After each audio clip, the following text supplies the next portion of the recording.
Հիմա խնդիրներից առաջնայինն է, որ տոկոսները շատ բարձր են,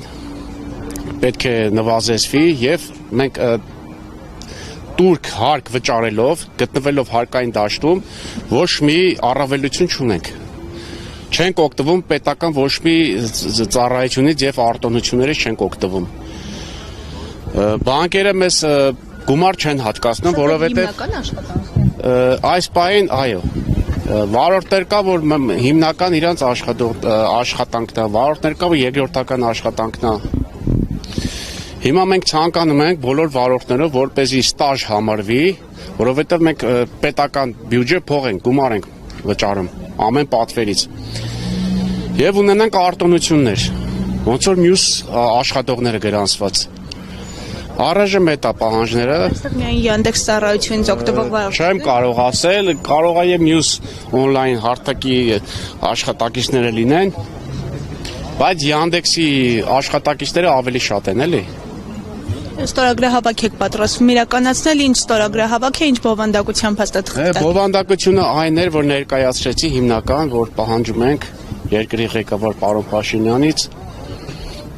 որ մի հատ վերանայի այս մեր բողոքը, մեր առաջարկը։ Իսկ ինչ սպասելիքներ ունեք ձեր պահանջին ընդհանրապես։ Չեն կարող ասենք, միջև չլինի չեն կարող ասենք, ասենց հույսեր կա։ Եթե չարձագանքեն ձեր ստորագրահավաքը։ Արդեն կտեսնենք ինչ կարելի անել, հաջորդ քայլերը կտեսնենք ինչ կարելի անել։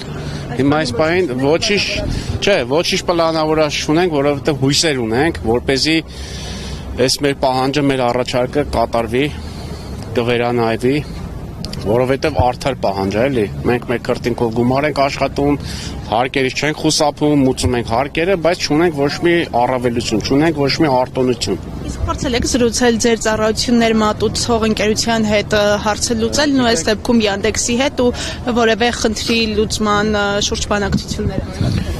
Տեսեք, Yandex-ի հետ զրուցել, պայմանավորվել, տենց հասկացողություն չկա, որովհետև Yandex-ին, եթե ինչ-որ մի հարց ենք դիմում, դա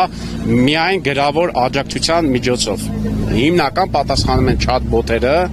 արհեստական բանականությունը պատասխանում, բայց կա նաև մարդկային գործոն։ Իսկ այն հարցերը, որը որ չի կարող արհեստական բանականությունը պատասխանում է